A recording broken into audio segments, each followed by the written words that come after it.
आगे बढ़ते हैं। अजमेर से भीषण सड़क हादसे की खबर सामने आ रही है। खड़े टैंकर से एक बेकाबू कार टकरा गई।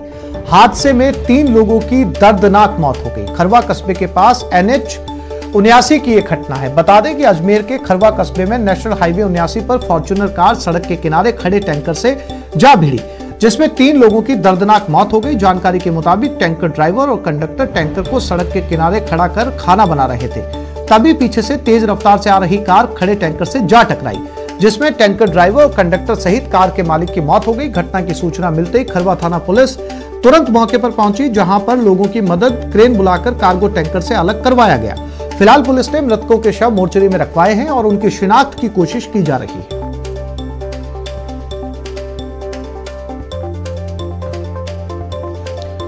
और हमारे संवाददाता दीपक हमारे साथ जुड़ गए। दीपक, शिनाख्त की कोशिश की जा रही है। गाड़ी में जो कागजात मिले हैं, जो डॉक्यूमेंट्स मिले हैं, गाड़ी की RC मिली होगी, उसके आधार पर अब तक पता चल जाना चाहिए था कि कार इस हादसे में मरने वाले लोग कौन थे। जी बिल्कुल आसिफ, जानकारी लगातार पुलिस से जुटाई जा रही है। हालांकि वापस हमारा जो संपर्क है वो पुलिस से हो नहीं पा रहा है, इसलिए जो शिनाख्त की जानकारी है वो हमारे पास नहीं पहुंच पाई है। लेकिन एक ये बड़ी दुर्घटना इसे कहा जा सकता है। भीषण जो सड़क हादसा हो उसमें 3 लोगों की दर्दनाक मौत हुई है। जो जानकारी मिली है उसके मुताबिक ब्यावर से अजमेर के बीच में ये कस्बा खरवा कस्बा पड़ता है। यहाँ पर एक टैंकर है जो नेशनल हाईवे सड़क के किनारे खड़ा होकर जो चालक और उसका जो खलासी है वो खाना बना रहे थे, तभी तेज रफ्तार में ब्यावर से अजमेर की ओर जा रही फॉर्च्यूनर कार ने टैंकर के टक्कर मारी, जिसमें जो चालक और जो खलासी था वो खाना बनाते हुए उसकी चपेट में आ गए, जिनकी मौके पर ही मौत हो गई। वहीं जो फॉर्च्यूनर मालिक है, बताया जा रहा है कि एक्सीडेंट में बुरी तरीके से घायल हुआ था, लेकिन अस्पताल ले जाते उसने दम तोड़ दिया। तो कहा जा सकता है कि दर्दनाक हादसे में 3 जनों की मौत हुई है और लगातार जो शिनाख्त के प्रयास हैं वो किए जा रहे हैं। पुलिस से भी जानकारी मिलते ही हमें भी ये जानकारी मिल जाएगी कि मृतक कौन थे। जी दीपक, जानकारी के लिए आपका धन्यवाद।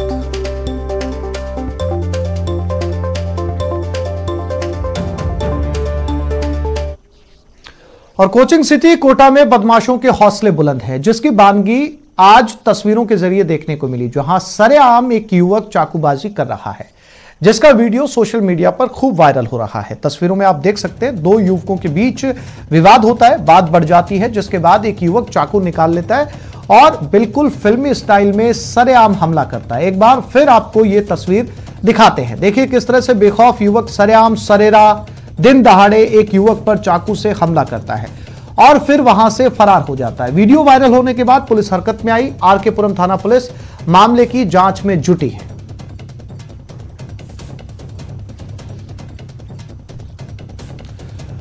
ये सीधी तस्वीरें इस समय आप अपने टेलीविजन स्क्रीन पर देख रहे हैं। कोटा एक बड़ा शहर राजस्थान का, और उसमें बीच सड़क पर, वो भी अंधेरे में नहीं बल्कि दिन दहाड़े। इससे जो सवाल खड़े होते हैं वो कानून व्यवस्था को लेकर सवाल खड़े होते हैं कि सरेराह कोई भी शख्स इस तरीके से चाकू निकालकर किसी पर भी हमला करता है तो सारे सवाल जो हैं वो कानून व्यवस्था को लेकर पूछे जा सकते हैं कि कैसे इन बदमाशों में इतनी दबंगई। ओम प्रकाश हमारे साथ फोन लाइन पर जुड़ गए। ओम, ये तस्वीरें आम नागरिकों में डर का माहौल बनाती हैं। जब आम नागरिक कोटा के इस तरह की तस्वीरें देखेंगे या राजस्थान के किसी भी हिस्से के लोग इस तरह की तस्वीरें देखेंगे कि किसी शहर के अंदर खुलेआम इस तरीके से गुंडागर्दी हो रही है और सवाल पूछे जाएंगे पुलिस से, क्या बिल्कुल भी कानून का खौफ नहीं है इन लोगों में?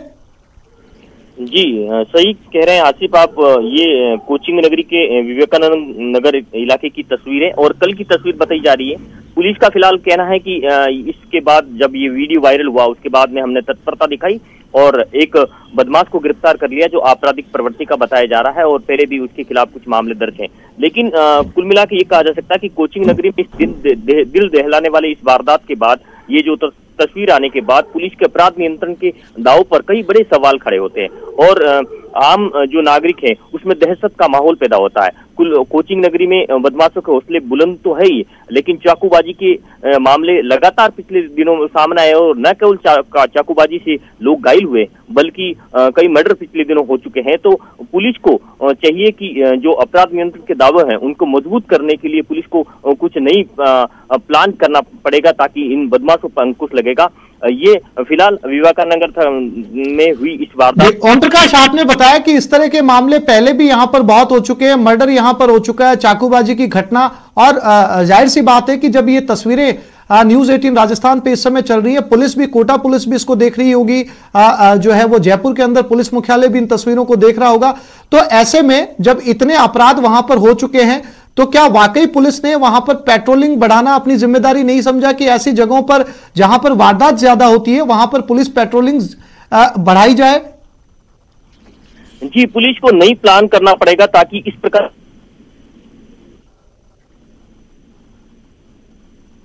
मामले सामने आ रहे हैं उनको पुलिस सामान्यतः जब लेना बंद कर देगी तब निश्चित रूप से इस तरह के जो अपराध है वो कम होंगे, क्योंकि चाकू, दूसरे पिस्टल वगैरह या दूसरे जो हथियार है उनकी तरह इसको चाकू को नहीं लिया जाता है, उनको एक सामान्य सी धाराओं में एक अपराधी को बंद कर लिया जाता है। तो बदमाशों के हौसले हैं जो बुलंद होते जाते हैं और चाकू के मामले लगातार कोची नगरी में सामने आ रहे हैं। ये पुराना ट्रेंड, जो 20 साल पुराना ट्रेंड वापस लौट आया है और चाकूबाजी की वारदात से न केवल घायल हुए बल्कि। जी ओम प्रकाश, जी ओम प्रकाश, जानकारी के लिए आपका धन्यवाद।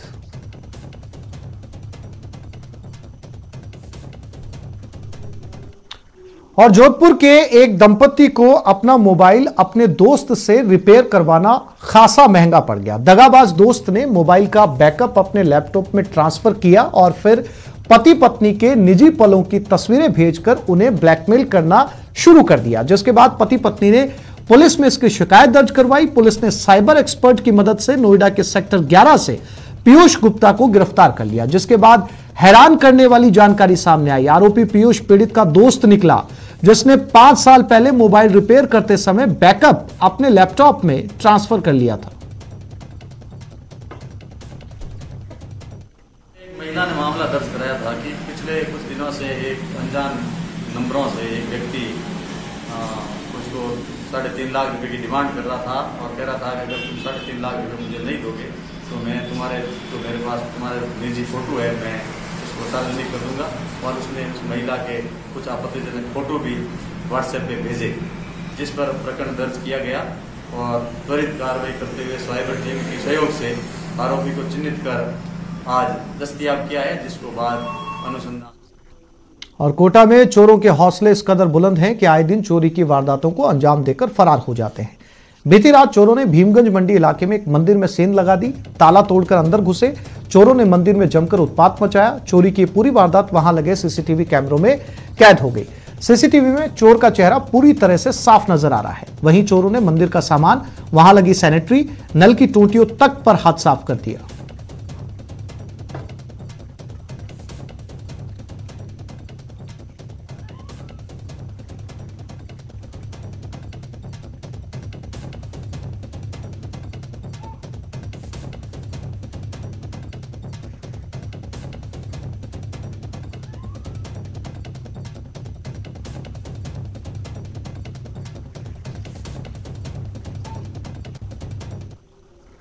और ऑडियो वायरल मामले में अपडेट सामने आया। बीजेपी ने चांदना का इस्तीफा मांगा है। बीजेपी प्रवक्ता रामलाल शर्मा का बयान सामने आया। मंत्री का व्यवहार मर्यादा के खिलाफ है। बीजेपी ने इस ऑडियो की जांच की मांग की है।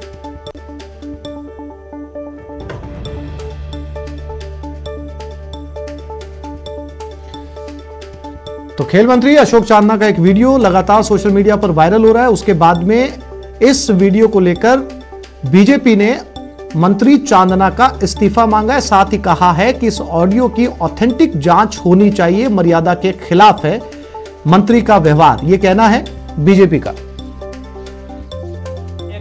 सोशल मीडिया के ऊपर एक ऑडियो वायरल हो रहा है और ऑडियो के अंदर दावा किया गया है कि राजस्थान सरकार के काबीना मंत्री का यह ऑडियो है, जिसके अंदर वो अपने कार्यकर्ता को धमकाने के लहजे से कह रहे हैं कि मैंने तुम्हें पनपाने का काम किया और सरकारी ठेके दिलाने का काम किया। और उस ऑडियो के अंदर इस बात को भी दर्शाया गया है कि जो लोकतंत्र के अंदर उन शब्दों का कोई स्थान नहीं है। एक जाति सूचक शब्दों के द्वारा संबोधन करना किसी मंत्री के द्वारा ये कतई उचित नहीं है। लेकिन दूसरी बात ये भी है कि उस ऑडियो की जांच होनी चाहिए, और राजस्थान की सरकार की कई एजेंसियां वैसे भी बहुत से वीडियो और ऑडियो की जांच कर रही है, तो कम से कम सबसे पहले तो इससे ऑडियो की जांच की जाए, और जांच में अगर वास्तव में कोई मंत्री इस तरीके का व्यवहार कर रहा है तो वो अमर्यादित या अलोकतांत्रिक और असंवैधानिक उनका व्यवहार है। कम से कम नैतिकता के आधार पर उनको इस्तीफा भी देना चाहिए। राजस्थान यूनिवर्सिटी वुमेन्स एसोसिएशन ने मुख्यमंत्री को पत्र लिखकर राज्य महिला आयोग में पूरा बोर्ड गठित करने और नई महिला नीति को मंजूरी देने की मांग की है। संगठन की पदाधिकारी और राज्य महिला आयोग की पूर्व अध्यक्ष डॉक्टर लाड कुमारी जैन का कहना है कि एनसीआरबी की रिपोर्ट के मुताबिक राजस्थान में महिला अपराध चरम पर है, और ऐसे में हालातों में भी महिला आयोग जैसी संस्थाओं में पद खाली पड़े हैं। पत्र में महिला अत्याचार के मामलों में पुलिस के रवैये को लेकर भी सवाल उठाए गए हैं।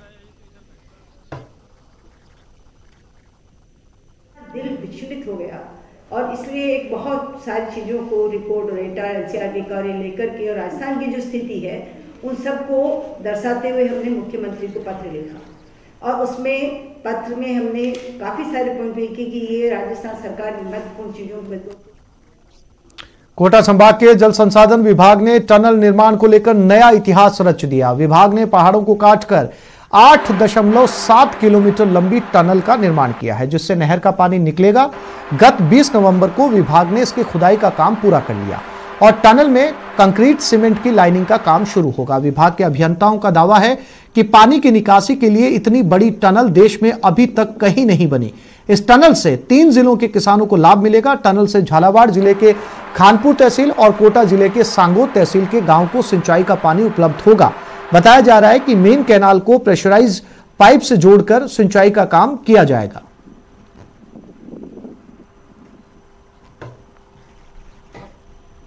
अर्बन वृहद सिंचाई परियोजना राजस्थान की बहुत ही बड़ी एवं महत्वाकांक्षी परियोजना है। इस परियोजना के अंतर्गत कोटा, बारां एवं झालावाड़ जिले के 2,01,000 हेक्टेयर क्षेत्र के अंदर सिंचाई की जाएगी। लगभग 1821 गांवों को पेयजल हेतु जल उपलब्ध कराया जाएगा। इसके अंतर्गत आज जो बहुत ही ऐतिहासिक बिंदु है, जिसके अंतर्गत हमने 8.7 किलोमीटर लंबी जो पानी के निकास के लिए टनल है, जो कि बहुत बड़ी टनल है, उसका खुदाई का काम हमने पूर्ण कर लिया है। टनल निर्माण की आवश्यकता यूं पड़ी क्योंकि जहां पर हमारे डैम का निर्माण किया जा रहा है उससे जो दाईं तरफ जो बारां के क्षेत्र को 1,31,000 जो हेक्टेयर है उसको क्षेत्र को कमांड करने के लिए ये शुरू में इसमें तो फॉरेस्ट एरिया और एक काफ़ी बड़ी ऊंची ऊंची पहाड़ियाँ थी। उन पहाड़ियों से शुरू में इसको, क्योंकि कोई ऐसा क्षेत्र नजर नहीं आ रहा था कि सीधा इसको नहर को निकाला जाए। आगे बढ़ते हैं और सीएम गहलोत ने आज एक बार फिर कोरोना की समीक्षा की है। संक्रमण के हालात और व्यवस्थाओं की समीक्षा की गई। जीवन बचाना हमारी प्राथमिकता है, ये कहा सीएम ने। हेल्थ प्रोटोकॉल की पालना की जाए, नियमों की पालना करवाने के लिए निर्देश दिए। नाइट कर्फ्यू की पालना को सुनिश्चित किया जाए, लोगों को बेवजह परेशानी ना हो। संक्रमण वाले इलाकों में मॉनिटरिंग के निर्देश दिए हैं। कल ये फैसला लिया गया था सीएम गहलोत की अध्यक्षता की बैठक में, और आज एक बार फिर से इसकी समीक्षा की गई। इसमें साफ तौर पर सीएम गहलोत ने कहा कि बेवजह लोगों को परेशानी ना हो, लेकिन हालात पर नजर बनाई रखी जाए और जो ज्यादा प्रभावित जिले हैं उनके अंदर कर्फ्यू की मॉनिटरिंग निगरानी उनकी सख्ती से की जाए। नियमों की पालना करवाने के निर्देश भी दिए गए।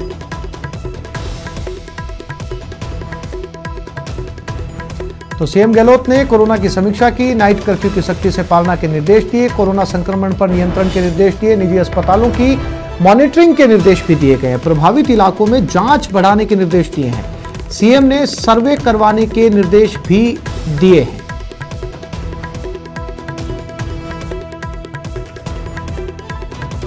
और इसी खबर पर ज्यादा जानकारी के लिए बात करते हैं हमारे संवाददाता गोवर्धन चौधरी के साथ। गोवर्धन, कल की मीटिंग के बाद आज महत्वपूर्ण, एक बार फिर से इसको महत्वपूर्ण समीक्षा इसलिए भी कहा जाएगा क्योंकि जो जिले ज्यादा प्रभावित है उनमें जांच ज्यादा बढ़ाई जाए। दूसरा, प्राइवेट हॉस्पिटल्स की भी मॉनिटरिंग की जाए।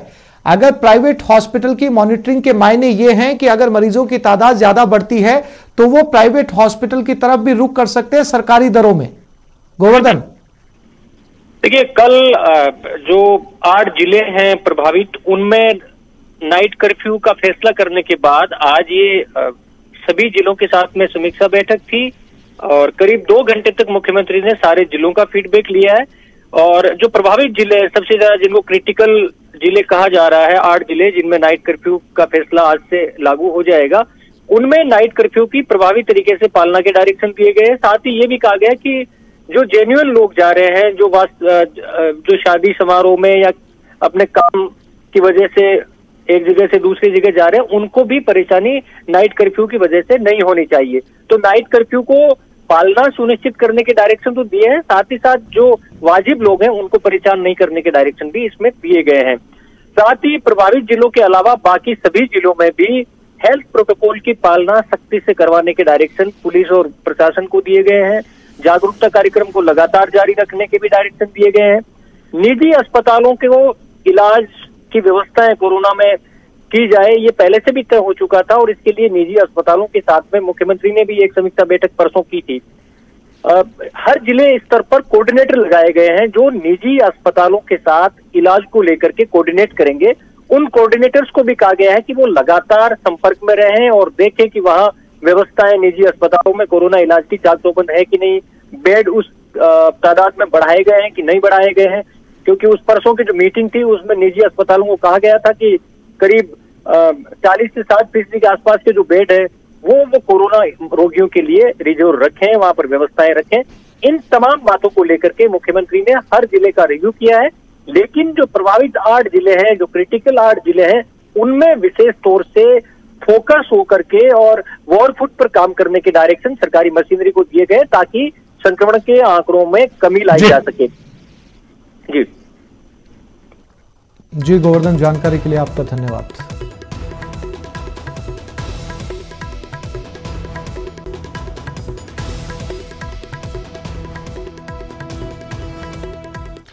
पंचायत समिति और जिला परिषद चुनाव को लेकर आज पोलिंग पार्टियां बूथों पर पहुंच रही हैं। पोलिंग पार्टियां अपने बूथों के लिए रवाना हो रही हैं। टीवी स्क्रीन पर आप 6 तस्वीरें देख रहे हैं। झुंझुनू, बाड़मेर, प्रतापगढ़, अजमेर, बीकानेर और डूंगरपुर में टीमों को ट्रेनिंग के बाद रवाना कर दिया गया। कल प्रथम चरण में सुबह 7:30 बजे से मतदान शुरू होगा जो शाम 5 बजे तक चलेगा, जिसको लेकर प्रशासन द्वारा पूरी तैयारियां कर ली गई हैं। सुरक्षा को लेकर पुलिस का अतिरिक्त जाब्ता तैनात रहेगा। सोशल डिस्टेंस के साथ मतदान करवाए जाएंगे। वहीं मतदान करने वाले मतदाताओं को मास्क लगाकर आना अनिवार्य किया गया है।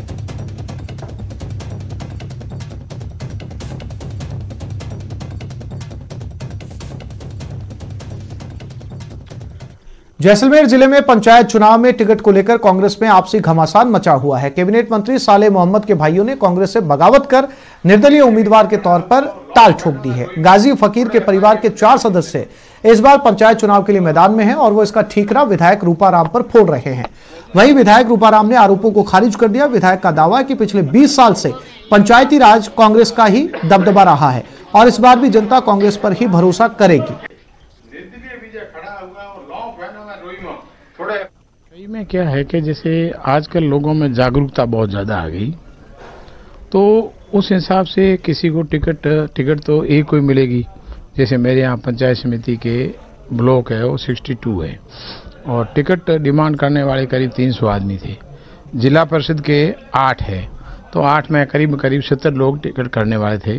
तो हमने लोकल जनता से पूछताछ की कि भाई ये 5 है, इसमें से कौन सा ठीक रहेगा। हमारा खुद का असेसमेंट भी है, जनता से भी राय ली और वो देखते हुए हमने टिकटें तय कर ली। उसमें कोई नाराज हो। वहीं आज जयपुर ग्रेटर की मेयर सौम्या गुर्जर और हेरिटेज की मेयर मुनेश गुर्जर ने हिंगोनिया गौशाला का दौरा किया, जहां उन्होंने गौशाला की हालत पर चिंता जताई। वहीं मुनेश गुर्जर ने भी अधिकारियों को फटकार लगाई और हिंगोनिया गौशाला में गायों के लिए व्यवस्थाओं को ठीक करने के निर्देश दिए।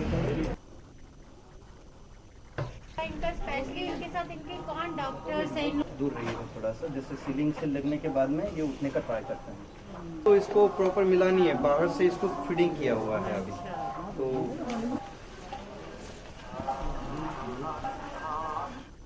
हाँ बिल्कुल, ये थोड़ा आश्चर्यजनक सा लग रहा है मेरे को भी। धड़कन मैंने उनके पेट को देखा तो वो सांसें नहीं चल रही है और यहाँ इनको पता भी नहीं है कि सांसें चल रही है नहीं चल रही, पर इनको बोलेंगे अच्छे से ध्यान रखें। ये क्या तरीका? नहीं, बिल्कुल बहुत गलत बात है और बिल्कुल हम कार्रवाई करेंगे। कुछ गायों की जैसे कि इसमें मृत्यु हो गई है, कुछ क्रिटिकल है, आईसीयू में चल रही है। इन सब के लिए मैंने बोला है डीसी साहब को कि इनको संभाले, ऐसा नहीं चलेगा। गौ सेवा सबसे बड़ा धर्म माना गया है तो हम वहीं से शुरुआत करेंगे, उसमें कोई भी ये पॉलिटिक्स ये सब नहीं चलेगी।